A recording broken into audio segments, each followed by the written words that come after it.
Hi friends, నేను మీ Gnaneshwar. Kalyan Padala position ఓటింగ్లో ఎలా ఉంది, తనుజ పొజిషన్ ఎలా ఉంది అనేది ఈ వీడియోలో క్లియర్ కట్గా మాట్లాడుకుందాము. అదేవిధంగా అన్అఫీషియల్ ఓటింగ్ ప్రకారము ఎవరి ఓటింగ్ ఎలా ఉందనేది కూడా ఈ వీడియోలో క్లియర్ కట్గా మాట్లాడుకుందాము. అదేవిధంగా హాట్స్టార్లో మిస్ కాల్స్లో కూడా ఎవరి పొజిషన్ ఎలా ఉందనేది కూడా ఈ వీడియోలో క్లియర్ కట్గా మాట్లాడుకుందాము. అదేవిధంగా చాప కింద నీరులా స్లో పాయిజన్ లాగా డిమాండ్ పాన్ ఓటింగ్ ఇంక్రీజ్ అవుతుందా, దాని గురించి కూడా ఈ వీడియోలో మనము క్లియర్ కట్గా మాట్లాడుకుందాము.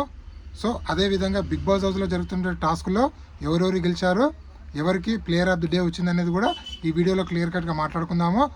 అదేవిధంగా బిగ్ బాస్ నిన్న ఆల్రెడీ హౌస్లో ముగ్గురు సంబంధించిన ఏవీలు కంప్లీట్ అయ్యాయి. సో ఈరోజు ఒకరు చేస్తారా ఇద్దరు చేస్తారా ఏవీలు అనేది దాని గురించి కూడా క్లియర్ కట్గా మాట్లాడుకుందాము. అంతకన్నా ముందు Bigg boss title winner Kalyan Padala అవుతాడా, ఇమాన్యుయల్ అవుతాడా, తనుజ అవుతుందా, డెమాన్ అవుతాడా, సంజన అవుతారా, ఈ 5 మెంబర్స్లో మీ సపోర్ట్ ఎవరికి చేస్తున్నారు, అలాగే మీరు ఎవరికి ఓటేయాలనుకుంటున్నారో, ఎవరు గెలవాలనుకుంటున్నారు అనేది ఈ వీడియోకి ఒక లైక్ చేసి కింద కామెంట్ అయితే పెట్టండి. అసలైన మ్యాటర్కి వెళ్ళిపోదాము. బిగ్ బాస్ హౌస్లో టాస్కులు జరుగుతున్నాయి. ఆ టాస్కులు కంప్లీట్ అయిన తర్వాత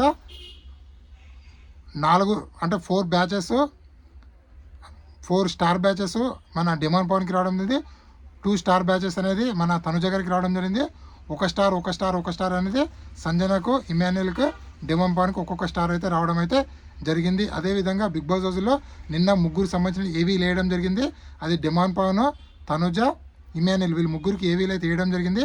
సో వీళ్ళ ముగ్గురు 3 ఏవీలు వేయడం వల్ల సో వాళ్ళకి ఏదైనా ప్లస్ జరుగుతుందంటే 100% ప్లస్ అయ్యే ఛాన్స్ ఉంది. ఎందుకంటే న్యూట్రల్గా ఉన్నటువంటి ఆడియన్స్ ఆ ఏవీలకు కనెక్ట్ అయ్యారనుకోండి, వాళ్ళ ఓటు బ్యాంక్ అనేది భారీగా పెరిగే ఛాన్స్ అయితే ఉంది. సో ఇక్కడ బిగ్ బాస్ టీము కళ్యాణ్ పడాలకు అన్యాయం చేసిందా అంటే, యాక్చువల్గా బిగ్ బాస్ ఎవరైతే విన్నర్ అవుతారో వాళ్ళ ఏవీ అనేది చిట్ట చివరిగా వేయడం అయితే ఇది బిగ్ బాస్ యొక్క సాంప్రదాయము. సో అదే సాంప్రదాయం కరెక్ట్ అనిపిస్తే Bigg boss title winner Kalyan పడాలి అయినట్లే. సో బిగ్ బాస్ ఇండైరెక్ట్ ఇంటిస్తున్నట్లు. సో చూద్దాము. అదేవిధంగా అన్అఫీషియల్ ఓటింగ్ ప్రకారము ఎవరి ఓటింగ్ ఎలా ఉందనేది ఒకసారి మాట్లాడుకుందాము. అన్అఫీషియల్ ఓటింగ్ ప్రకారము కళ్యాణ్ పడాల ఓటింగ్ అనేది 47%లో కొనసాగుతుంది. తనుజ ఓటింగ్ అనేది 27%లో, డిమాండ్ ఓటింగ్ అనేది 10%లో, అదేవిధంగా ఇమాన్యుయల్ ఓటింగ్ అనేది 12%లో, సంజన గారి ఓటింగ్ అనేది 5%లో కొనసాగుతుంది. సో ఇక్కడ అన్అఫీషియల్ పోల్స్ నమ్మొచ్చా అంటే 100% అన్అఫీషియల్ పోల్ని చివరి వారంలో అస్సలు నమ్మొద్దండి. ఎందుకంటే వేరే కంటెస్టెంట్లు యొక్క పిఆర్లో కావాలని మ్యానిపులేట్ చేసి ఫస్ట్ సెకండ్ పొజిషన్లో ఉన్న కంటెస్టెంట్లని టాప్ పొజిషన్లో చూపిస్తారు. For example Kalyan Padala fans ఏమనుకుంటారు, అరే కళ్యాణ్ పడాల ఆల్రెడీ 47% ఉన్నాడు కదా, నా ఒక్క ఓటు ఏకుంటే ఏమవుతుంది, సో ఎలాగ గెలుస్తారులే అనే ఫీలింగ్లోకి పిఆర్లు తీసుకొస్తారు. కాబట్టి దయచేసి ఈ అన్అఫీషియల్ పోల్ని నమ్మకుండా మీకు నచ్చిన కంటెస్టెంట్కి జియో హాట్స్టార్ లాగిన్ అయ్యి జియో హాట్స్టార్లో ఓటేయండి. అదేవిధంగా మిస్ కాల్స్ కూడా చాలా ఇంపార్టెంట్. ఇక్కడ మిస్ కాల్స్ ఎంత కీ రోల్ పోషిస్తాయో హాట్స్టార్ ఓటింగ్ కూడా అంతే కీ రోల్ పోషిస్తుంది. సో ఈ 2 50-50 కాబట్టి దయచేసి ఫ్రైడే వరకు కంటిన్యూగా మీకు నచ్చిన కంటెస్టెంట్లు ఓటు వేసుకుంటూ వెళ్ళండి. అదేవిధంగా అఫీషియల్ ఓటింగ్లో ఎలా ఉంది అంటే, మనకు వచ్చిన అప్డేట్ ప్రకారము అఫీషియల్ ఓటింగ్లో కళ్యాణ్ పడాల ఓటింగ్ అనేది 40%లో కొనసాగుతుంది. తనుజ ఓటింగ్ అనేది 35%లో, డిమాండ్ ఓటింగ్ అనేది 30%లో, అదేవిధంగా ఇమాన్యుయల్ ఓటింగ్ అనేది 25%లో కొనసాగుతుంది.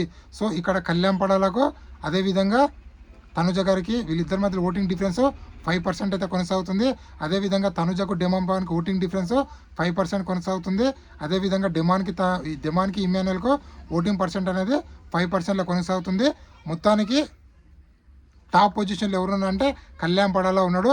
కళ్యాణ్ పడాల ఓటింగ్ ఇంత పెరగడానికి ముఖ్య కారణము తన క్యారెక్టరు, అదేవిధంగా తనకు ఎదుటి వారికి సాయం చేసే గుణము, అదేవిధంగా తను ఫ్రెండ్షిప్కి ఇచ్చే వాల్యూ, ఇవన్నీ న్యూట్రల్గా ఆడియన్స్, అదేవిధంగా ఫ్యామిలీ ఆడియన్స్కు, ముఖ్యంగా యూత్కు కనెక్ట్ అవ్వడం వల్ల తెలంగాణ అదేవిధంగా మన ఆంధ్రప్రదేశ్, అదేవిధంగా ఉత్తరాది రాష్ట్రాలు అయినటువంటి అక్కడి నుంచి కూడా ఓటింగ్ అనేది భారీగా పెరిగింది. సో ఉత్తర సైడ్ ఉన్నటువంటి రాష్ట్రాలు ఓటింగ్ ఎలా చేస్తున్నాయంటే, కళ్యాణ్ పడాల ఆర్మీ కదా, ఆర్మీ ఫ్రెండ్స్ అనేటువంటి కళ్యాణ్ పడాల ఫ్రెండ్స్ వాళ్ళందరూ వాళ్ళ సోషల్ మీడియాలో సపోర్ట్ చేయడం వల్ల మనకు నార్త్ నుంచి కూడా ఓటు అనేది కళ్యాణ్ పడాలకు పెరగడం అయితే జరిగింది. అదేవిధంగా ఎక్స్ కంటెస్టెంట్లు ఎవరికి సపోర్ట్ చేశారంటే, సగం ఎక్స్ కంటెస్టెంట్లు కళ్యాణ్ పడాలకు, సగం ఎక్స్ కంటెస్టెంట్ డిమాండ్ పవన్కు, అదేవిధంగా జబర్దస్త్ ప్రోగ్రామ్స్ కంటెస్టెంట్లు, అదేవిధంగా మా టీవీ సంబంధించిన కంటెస్టెంట్లు అందరూ ఇమాన్యుయల్కు సపోర్ట్ చేయడం అయితే జరుగుతుంది. శ్రీముఖ్ కానీ, లేకపోతే అమర్దీప్ చౌదరి కానీ, టేస్టీ చేజా కానీ చాలా మెంబర్స్ ఇమాన్యుయల్కి సపోర్ట్ చేయడం అయితే జరుగుతుంది. అదేవిధంగా తనుజ గారికి తనతో పాటు నటించినటువంటి సీరియల్ యాక్టర్లు మొత్తం తనుజ గారికి సపోర్ట్ అయితే చేయడం అయితే జరుగుతుంది. ఇది ఇప్పటివరకు లేటెస్ట్ అప్డేట్. ఇలాంటి కొత్త కొత్త వీడియోలు ఎప్పుడప్పుడు అందిస్తున్నాను. ప్లీజ్ మన ఛానల్ని లైక్ చేయండి, షేర్ చేయండి, సబ్స్క్రైబ్ చేసుకోండి. నేను మీ జ్ఞానేశ్వర్ ఉంటా. మరి జై హింద్.